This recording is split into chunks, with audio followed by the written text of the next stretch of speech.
지난 한 주간 에스라서 말씀을 통해서 우리를 회복시키소서라는 주제로 말씀의 은혜를 누렸습니다. 70년이라는 긴 시간을 이스라엘 백성들이 바벨론의 포로로 있었습니다. 그런데 그들이 예루살렘으로 돌아가기 전에 5년 전, 10년 전, 15년 전 바벨론이 무너질 거라는 조짐이 보였든지 혹은 그런 정책이 시행된다는 게 예고가 됐다면 그들 마음에 그렇게 절망, 낙심, 불안함이 없었을 겁니다. 근데 성경 어디에 보아도 선지자를 통한 예언 말고는 그들의 정치적인 상황, 외교적인 상황, 그들의 환경이 바뀐 게 없습니다. 70년 동안 아무 일도 일어나지 않는 상황에서 소망을 갖는다는 것, 너무나도 어려운 일이죠. 바라고 기대했던 일이 수년을 기다려도 이루어지지 않으면 우리는 그 일은 내 일이 아니다, 내 것이 아니다, 그런 생각을 하게 되고 그것을 내려놓는 경우가 많습니다. 그리고 그런 행동을 했다고 해서 누구도 그것을 잘못했다, 어리석다 그렇게 말하지 않습니다. 그러나 포기할 수 없는 소망이 있습니다. 기대를 내려놓을 수 없는 희망이 있습니다. 우리가 함께 은혜를 구하며 기도했던 회복이 그렇습니다. 회복의 원뜻을 지난주 설교 시간에 원상태로 돌아가는 것, 건강한 상태로 돌아가고자 하는 것이라고 설명드렸습니다. 하나님과 우리의 관계가 회복되는 것, 이것은 포기할 수 없는 일입니다. 우리의 가정 가운데 문제가 있다면 그 가정이 회복되는 것 또한 포기할 수 없습니다. 이스라엘 백성들이 바벨론 포로 생활 속에서 희망의 끈을 놓지 않도록 하나님께서는 선지자들을 통해서 그들을 끊임없이 격려하시고 말씀을 전해주셨습니다. 그 대표적인 선지자가 이사야, 예레미야, 에스겔 선지자입니다. 그 중에 에스겔 선지자는 이스라엘이 남유다가 멸망할 때 여호야긴이 처음으로 바벨론의 포로로 잡혀가거든요. 그때 같이 바벨론의 포로가 됩니다. 그는 바벨론의 포로가 되기 전에는 예루살렘에서 이스라엘의 멸망을 예언했습니다. 하나님 앞에 우상 숭배를 하고 하나님의 뜻을 거스르는 이스라엘 남유다가 멸망할 것이다. 그리고 여호야긴과 함께 바벨론에 가서는 하나님께서 70년이 지나고 나면 하나님께서 회복시켜 주실 것이다. 하나님 반드시 이 나라, 이 민족을 다시 회복시킨다. 약속하신 그 땅으로 너희를 보내실 것이다. 그 회복의 메시지를 전하셨어요. 그 대표적인 메시지 중에 하나가 에스겔 37장 3절과 4절입니다. 그가 내게 이르시되 인자야 이 뼈들이 능히 살 수 있겠느냐 하시기로 내가 대답하되 주 여호와여 주께서 아시나이다. 또 내게 이르시되 너는 이 모든 뼈에게 대언하여 이르기를 너희 마른 뼈들아 여호와의 말씀을 들을지어다. 여러분 가운데 이 말씀을 기억하는 분들이 많을 겁니다. 에스겔의 마른 뼈 환상이라고 합니다. 에스겔은 환상을 통해서 하나님이 주시는 예언을 많이 들었거든요. 근데 그가 본 환상에 어떤 환상이 있었냐면 뼈로 가득한, 마른 뼈로 가득한 골짜기예요. 끔찍한 골짜기죠. 죽음의 골짜기입니다. 하나님께서 그를 그 죽음의 골짜기로 안내하셨어요. 그러면서 그 마른 뼈를 보여주면서 하나님께서 물으시는 거죠. 인자야, 이 뼈들이 살아나겠느냐? 선지자가 얘기합니다. 주여 저는 잘 모르지만 주님은 아십니다. 그리고 나서 바로 하나님께서 말씀하세요. 그러면 이 뼈들을 향해서 내 말을 대언해라. 하나님이 전하시는 그 메시지를 선지자가 그대로 선포하라고 이야기를 해요. 그리고 에스겔 선지자는 하나님께서 말씀하신 대로 마른 뼈들에게 대언을 하기 시작합니다. 그러자 어떤 일이 벌어지냐면 이 죽어있는 마른 뼈, 정말 생명의 호흡이란 건 단 일도 없는 그 마른 뼈들에게 힘줄이 생겨나고 살이 붙고 살가죽이 생깁니다. 그리고 생기가 들어와서 그들이 걸어다녀요. 회복되는 거죠. 그 마른 뼈 환상의 결론이 이렇습니다. 에스겔 37장 14절입니다. 같이 읽어보겠습니다. 내가 또 내 영을 너희 속에 두어 너희가 살아나게 하고 내가 또 너희를 너희 고국 땅에 두리니 나 여호와가 이 일을 말하고 이룬 줄을 너희가 알리라. 여호와의 말씀이니라. 아멘. 여러분 이 말씀의 결론이 무엇이었습니까? 너희 안에 하나님의 영이 부어져서 너희가 살아난 다음에 너희가 고국 땅으로 돌아갈 거다. 지금은 너희가 아무것도 보이지 않는 너희 상태가 마른 뼈 같은 상황이지만 하나님께서 너희에게 하나님의 영을 주시고 너희가 회복되어서 너희가 그 예루살렘으로 돌아갈 것이다. 바벨론 제국은 메대와 바사 연합군에 의해서 무너집니다. 그리고 메대와 바사를 페르시아, 바사가 완전히 한 나라로 만들죠. 그 페르시아의 고레스 왕이 그가 왕이 된 원년에 정책을 쓰는데 그 정책은 포용 정책이었습니다. 많은 식민지에 있던 사람들을 다시 그 고국으로 돌려보내고 그들의 종교를 인정해 주는 것입니다. 그래서 그의 제국이 더 오랫동안 유지되기를 원했습니다. 그래서 예루살렘에 살던 원래 그 남유다의 백성들을 바벨론에서부터 예루살렘으로 보내는 칙령을 내립니다. 그들은 그렇게 놀랍게 그 역사의 뒤에서 일하시는 하나님의 일하심을 경험하면서 예루살렘으로 돌아오죠. 1차로 돌아온 그 포로 귀한 자들의 숫자는 반올림을 하면 약 5만 명 정도가 됩니다. 그 5만 명의 사람들이 예루살렘에 돌아왔습니다. 그들의 첫 번째 목표, 예루살렘에 돌아온 목표는 그들의 삶의 중심, 그들의 신앙인 중심인 성전을 건축하는 거였습니다. 처음에는 자연스럽게 그 일이 잘 되는 것 같았어요. 그러나 시간이 지나자 여러 반대에 부딪히게 됩니다. 주변의 사마리아 사람들 그리고 페르시아 관리들이 끊임없이 반대를 해서 공사를 안 하고 멈춘 기간이 16년이었습니다. 그러면 그들이 예루살렘부터 온 기간을 포함하면 약 20년 동안 그들은 성전의 기초석만 놓고 그냥 넉놓고 있었던 거예요. 어려운 일을 순종했는데도 반대에 부딪히자 이스라엘 백성들은 다시 무기력의 늪에 빠집니다. 그러면서 그들 스스로 이렇게 합리화를 했어요. 하나님의 성전 지을 때가 아직 아니야. 하나님 성전 지을 때가 아직 아니야. 하나님께서는 무기력함에 빠져있는, 자기 합리화에 빠져있는 그들에게 두 명의 선지자를 보냅니다. 학개와 스가랴입니다. 그 선지자를 통해서 다시 한번 에스겔 선지자가 마른 뼈에게 대언을 했듯 하나님의 말씀을 전했듯 그들에게 또 말씀을 전하세요. 스가랴 8장 13절입니다. 유다 족속아, 이스라엘 족속아, 너희가 이방 가운데에서 저주가 되었었으나 이제는 내가 너희를 구원하여 너희가 복이 되게 하리니 두려워하지 말라. 손을 견고히 할지니라. 스가랴 선지자가 말한 이 맨 뒷구절, 손을 견고하게 하다. 이 견고하게 하다는 이 단어는 히브리어로 하자크입니다. 강하게 하다, 용기를 주다, 복원시키다, 그런 뜻을 가지고 있습니다.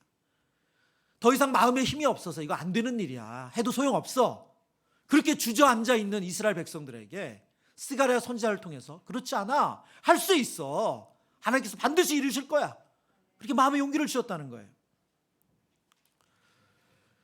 여러분, 우리는 어떤 삶이 잘 산다는 것에 대해서 사실 신앙인들이 모르지 않습니다.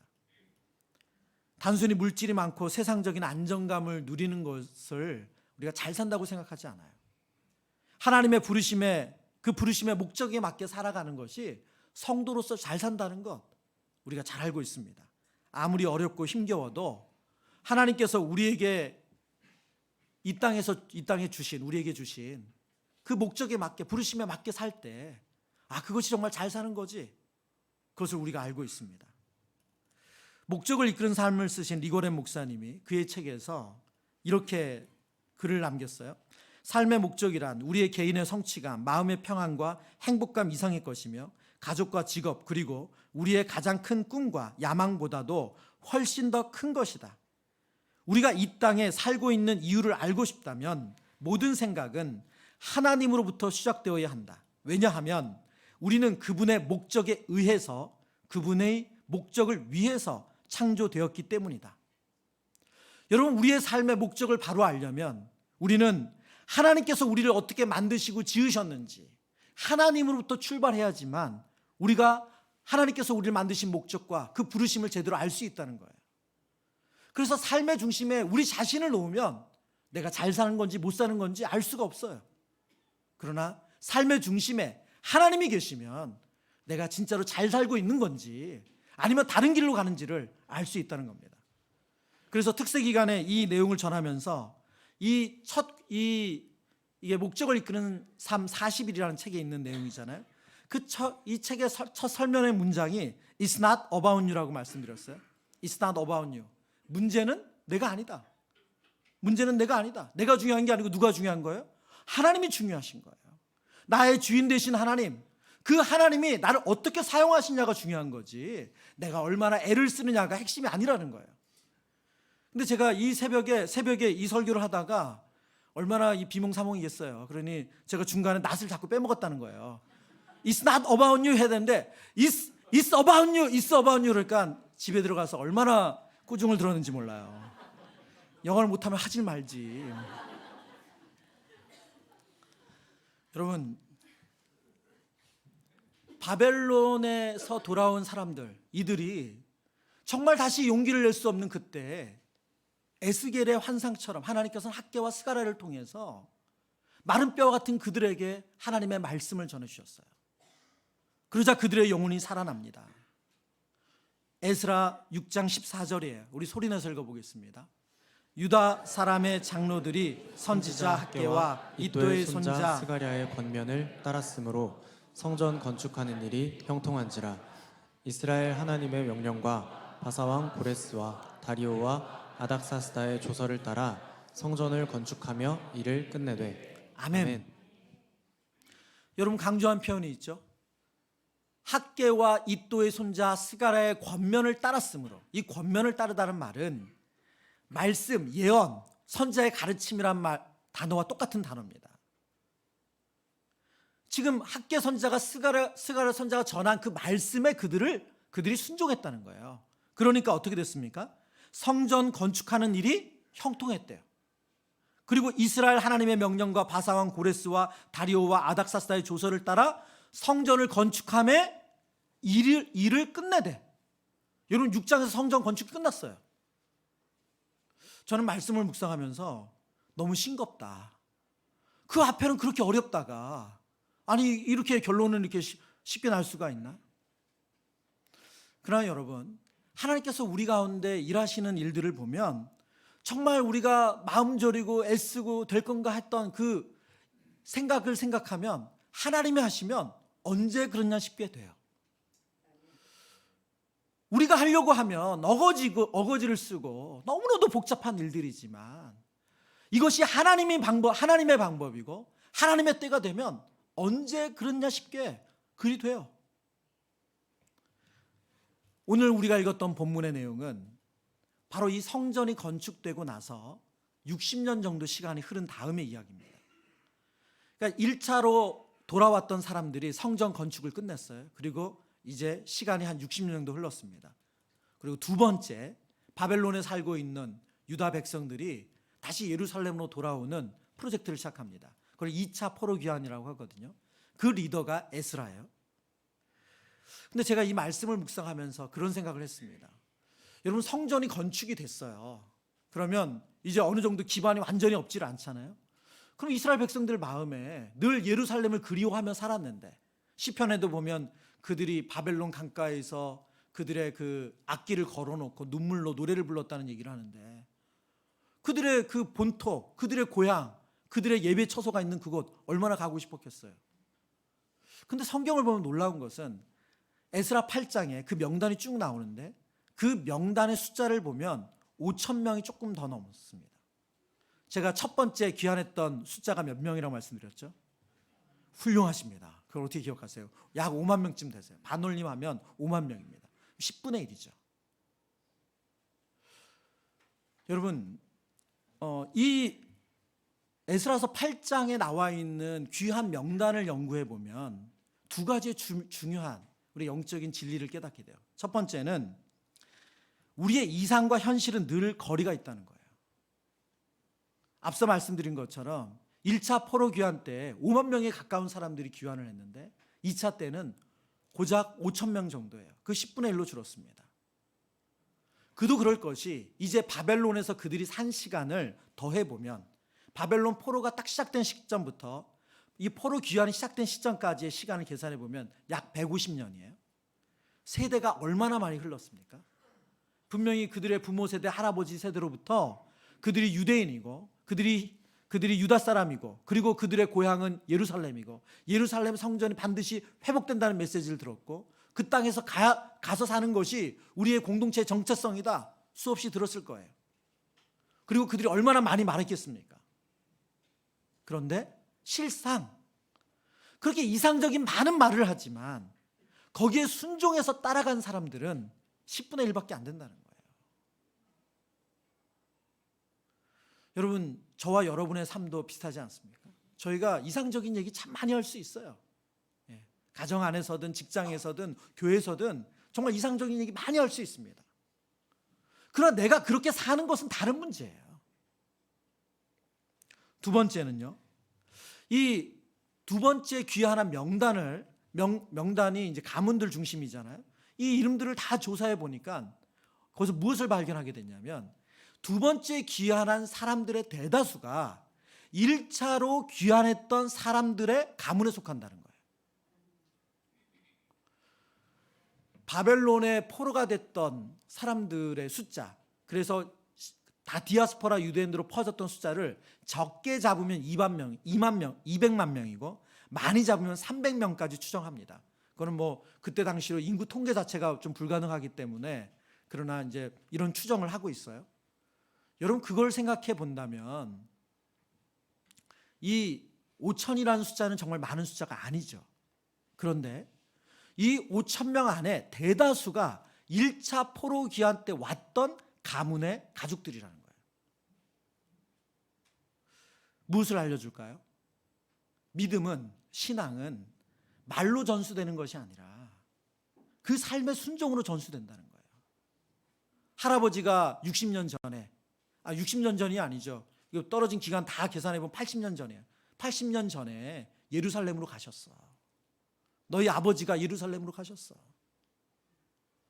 여러분, 그 믿음의 순종을 본받아서 그 가문에 속한 가족들이 또 예루살렘으로 왔다는 거예요.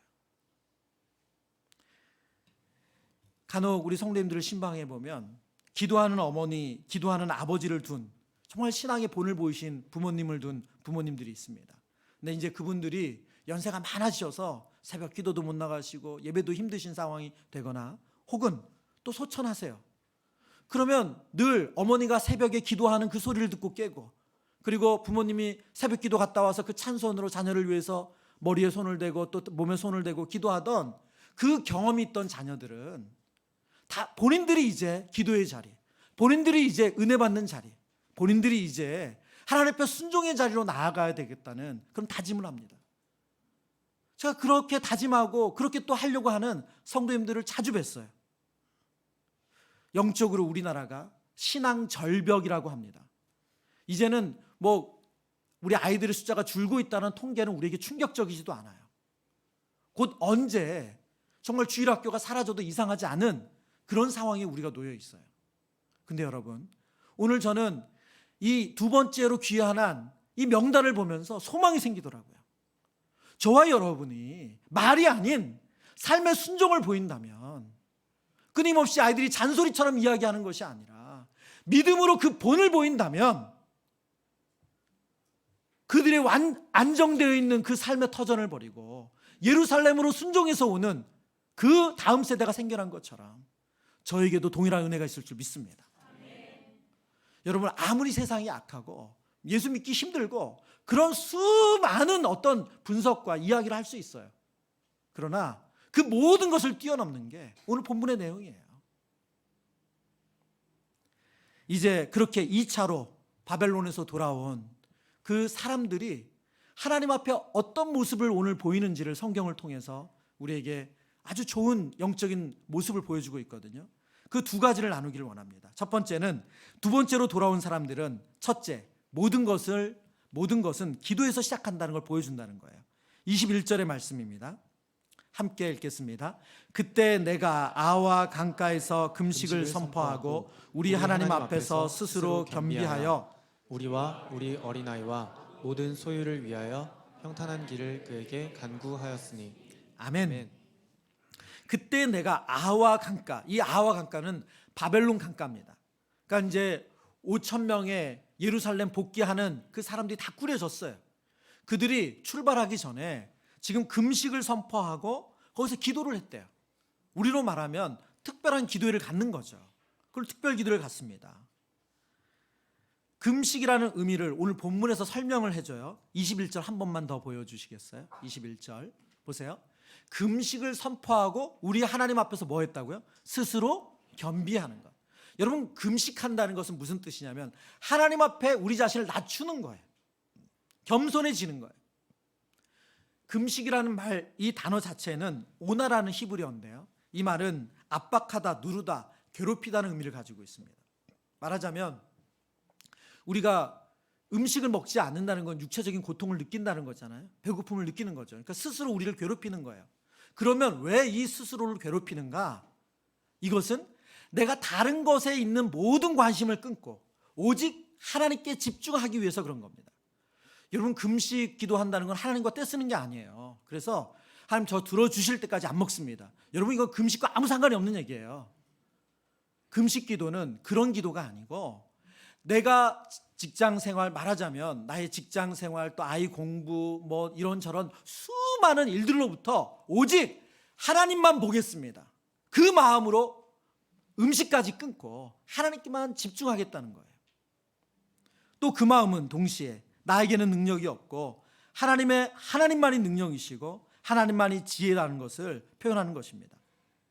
이렇게 이스라엘 백성들이 아와 강가에서 절박하게 기도하는 제목이 있습니다. 그 기도의 제목이 뭐냐면, 우리와 우리의 어린아이와 모든 소유를 평탄한 길을 주옵소서 하는 거예요. 이스라엘 백성들이 바벨론에서 예루살렘까지 가는 이 성경에 나타난 그 기간이 4개월이에요. 4개월. 5천 명이 4개월을 이동해야 되는 거죠. 그리고 뿐만 아니라 에스라 8장 24절과 30절에 보면 그들이 성전에서 쓸 수많은 그릇, 음으로 된 것, 금으로 된 것, 그 많은 그릇들을 가지고 갑니다. 그것을 다 중량을 재는 게 성경에 나오거든요. 그러니까 그들이 맨몸으로 가는 것도 아니고 많은 재산을 끌고 가는 거예요. 그러니 얼마나 많은 위협들, 도적들이 그들을 노리겠어요. 그러니까 그들이 우리와 우리 어린아이와 모든 소유를 안전하게 평탄한 길을 주옵소서라고 기도합니다. 근데 여기에는 숨겨져 있는 그들만의 아주 중요한 또 하나 이유가 있었어요. 그게 22절입니다. 22절.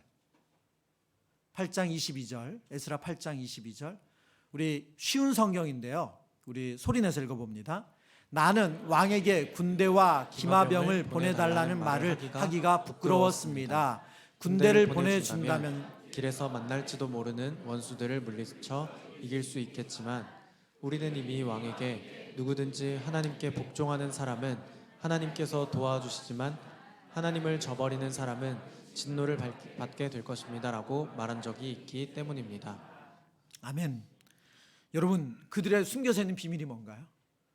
지금 에스라와 두 번째로 포로로 귀환하는 믿음의 사람들이 왕에게, 관리들에게, 그리고 그 바벨론 사람들에게 이렇게 선포했다는 거예요. 누구든지 하나님께 복종하는 사람은 하나님께서 도와주신다. 그게 무슨 말이에요? 우리처럼 하나님 믿으면, 신뢰하면 하나님께서 지켜주신다, 보호해주신다. 그렇게 선포했다는 거예요. 그럼 그들이 이제 짐 다 싸서 갈 때가 되니까 걱정돼서 군사 좀 보내주세요. 이런 게 너무 면이 안 쓰고 부끄럽다는 거예요. 그러니 하나님 앞에 정말 결단하는 마음으로, 정말 간절히 절박한 마음으로, 이것이 객기가 아니라 이것이 믿음이라는 거. 하나님, 저희 하나님은 그런 분으로 믿습니다. 하나님은 저희를 지키시는 전능하신 분이십니다. 하나님 저희를 사랑하셔서 저희를 안전하게 그곳으로 인도해 주시는 인자한 분이십니다. 하나님, 그 하나님 걸 보여주세요. 그렇게 금식하며 기도했다는 거예요. 본문 23절입니다. 23절. 그러므로 우리가 이를 위하여 금식하며 우리 하나님께 간구하였더니 그의 응낙하심을 입었느니라. 아멘. 응낙하심이라는 단어는 우리에게 익숙하지 않습니다. 우리말로 말하면 이 아타르라는 히브리어는 기도에 응답받다는 뜻이에요. 그러니까 응답하셨다는 거예요. 하나님께 그렇게 간구했는데 응답받았다는 거예요. 여러분, 제가 어제 새벽에 이 말씀을 묵상하는데 너무너무 은혜가 됐어요. 여러분, 왜 은혜가 된 줄 아세요? 이 백성들이 지금 출발하기 전에 금식 기도하고 있잖아요. 근데 출발하기 전에 응답을 받았어요, 먼저. 그리고 이 여정을 떠났다는 거예요. 저와 여러분의 기도 생활에 똑같은 은혜가 있길 바랍니다. 여러분, 우리의 기도, 열심히 기도했는데 그 기도가 응답된지 안 했는지 확인도 안 해. 그리고 기도하고 나서 시간이 지나고 나면은 정말 이게 하나님이 기도 응답을 하신 건가? 아닌 건가? 헷갈려. 여러분, 그 정도가 아니고 지금 이들의 태도는 뭡니까?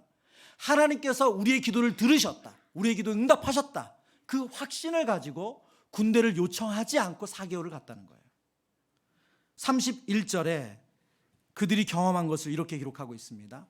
첫째 달 12일에 우리가 아와 강을 떠나 예루살렘으로 갈새 우리 하나님의 손이 우리를 도우사 대적과 길에 매복한 자의 손에서 건지신지라. 아멘. 그들의 그 기도가 실제로 응답되었다는 걸 보여주고 있죠. 그러나 그 결과값이 나타나기 전에 그들은 먼저 하나님의 응답을 확신했습니다. 여러분, 이게 신앙의 신비예요. 저와 여러분의 신앙생활이 늘 우리의 이만큼 노력하면 요만큼 성장하고 이만큼 애쓰면 이만큼 가는 그것밖에 없다고 하면 우리의 신앙생활은 하나님이 주시는 신비가 없습니다. 물론 이 땅에서 우리가 애쓰고 수고한 만큼의 열매를 거두는 것 또한 이 땅에선 잘 일어나는 일이 아니에요. 제가 그 생각이 들더라고요. 한국에 있는 부모님들이 아이들에게 쏟은 그 열정과 그 에너지와 그 물질을 생각하면 우리 애들은 다 그냥 하버드 가야 돼요. 예, 여러분 별 반응이 없으신 거 보니까. 네. 그런데 지금 우리의 삶을 보면 우리의 삶이 우리의 애쓰고 수고한 거와 비교되지 않는 하나님의 도우심이 있기 때문에 산다는 거예요. 기도의 가장 큰 목적은 무엇입니까? 바로 하나님과의 관계를 맺는 거예요. 하나님을 만나는 겁니다. 지금 아와 강가에서 금식하며 기도했던 이 백성들이 누린 은혜는 무엇입니까? 그 하나님의 기도 응답의 확신은 뭐예요? 하나님이 나의 기도를 인격적으로 들으셨다는 그 확신 아닙니까? 여러분 언제 기도의 자리에서 일어나세요? 언제 기도하고 여러분 마음 시원하게 일어나세요?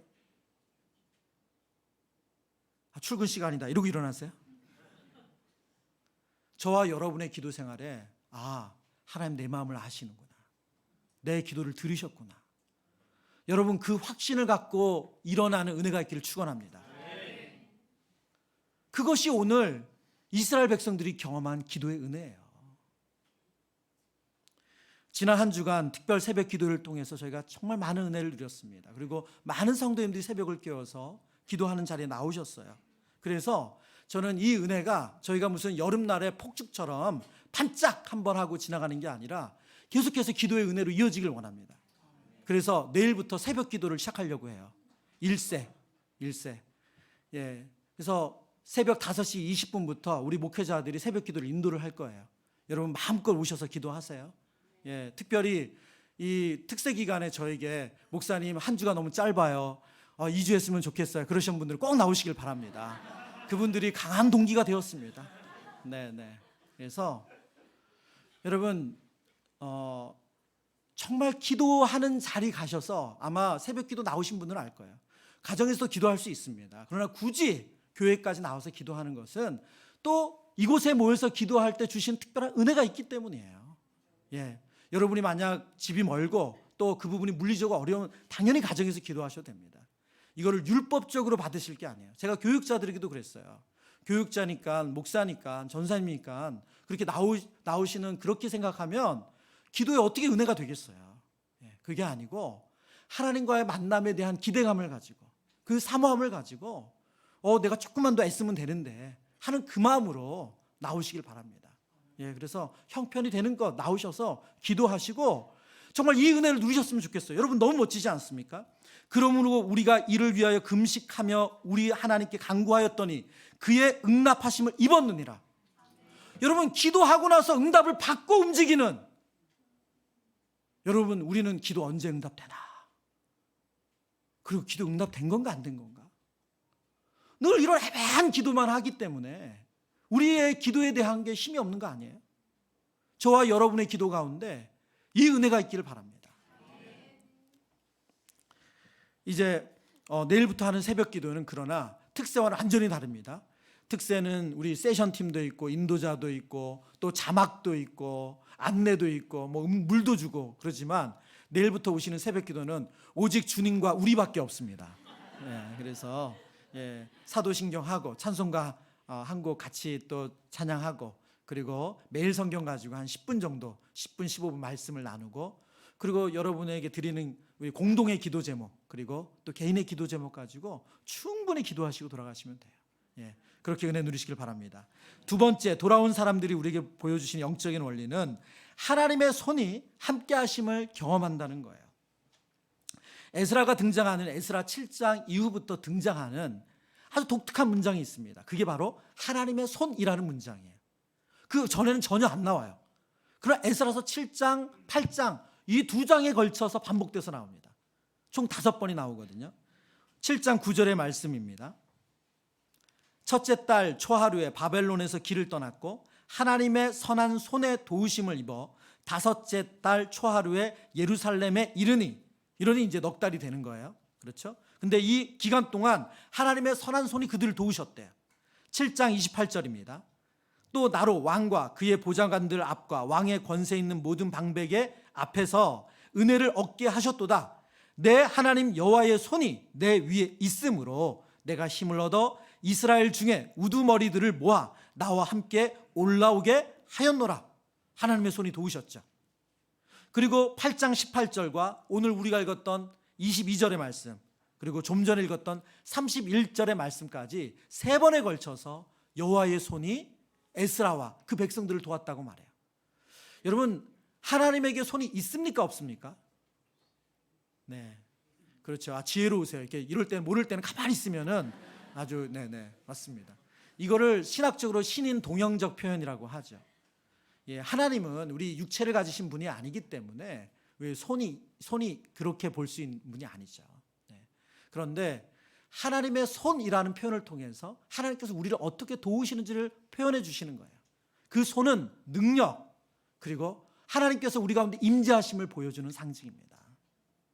하나님의 손이 도우셔서 안전하게 예루살렘에 이끌어 주셨고, 하나님의 손의 도우심이 그들 위에 있어서 왕의 권세 있는 방백들 앞에 은혜를 입게 하셨습니다.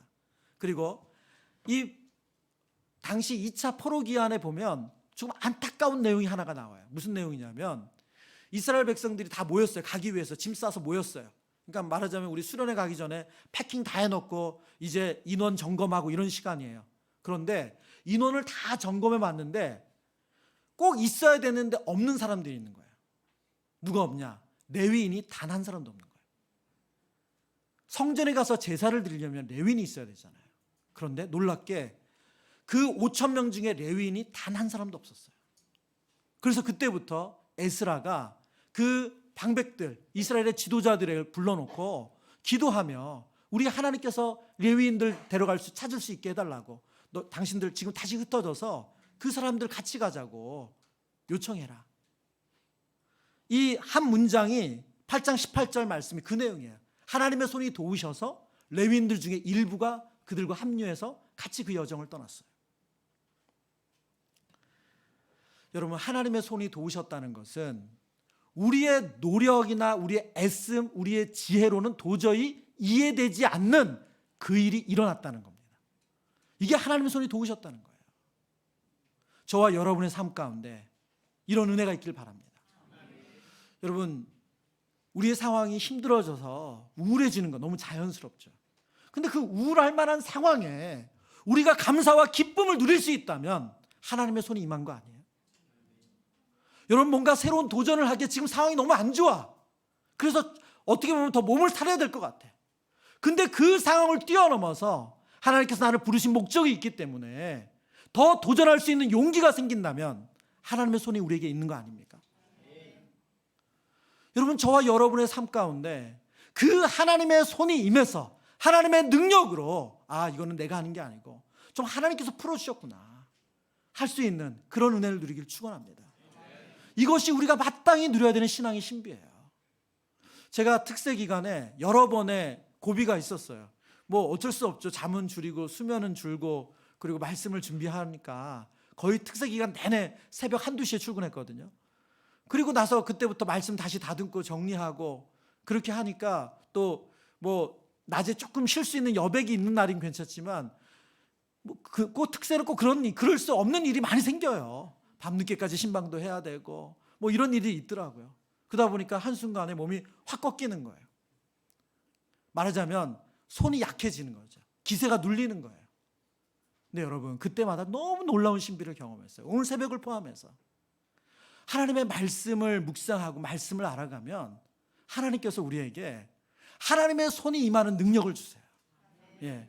아마 제가 일반적인 특세를 지난주에 보냈다면 아마 새벽기도 내년쯤 했을 거예요. 내년에 우리 전임사역자 뽑히시고 그러면 이렇게 날짜도 좀 편안하게 나눠서 하고 그렇게 가야지. 그게 원래 가졌던 마음이거든요. 근데 하나님께서 그 마음을 완전히 깨트려 주시더라고요. 왜요? 성도들이 이렇게 뜨겁게 기도에 불이 붙으셨는데 이거 다시 마른 장작 되면 어떡해요? 예, 전혀 감동이 없으시군요. 네. 그래서 정말 우리가 하나님 앞에 뜨겁게 기도할 이때에 하나님께서 영적으로 도전할 수 있는 용기를 주시더라고요. 여러분, 하나님의 손이 우리에게 임하면 우리의 생각 안에 제한되지 않고 우리의 환경 안에 제한되지 않고 그것을 뛰어넘는 도전을 할 수 있는 줄 믿습니다. 여러분의 삶 가운데 하나님께서 그 믿음의 역사를 일으켜 가시길 축원합니다.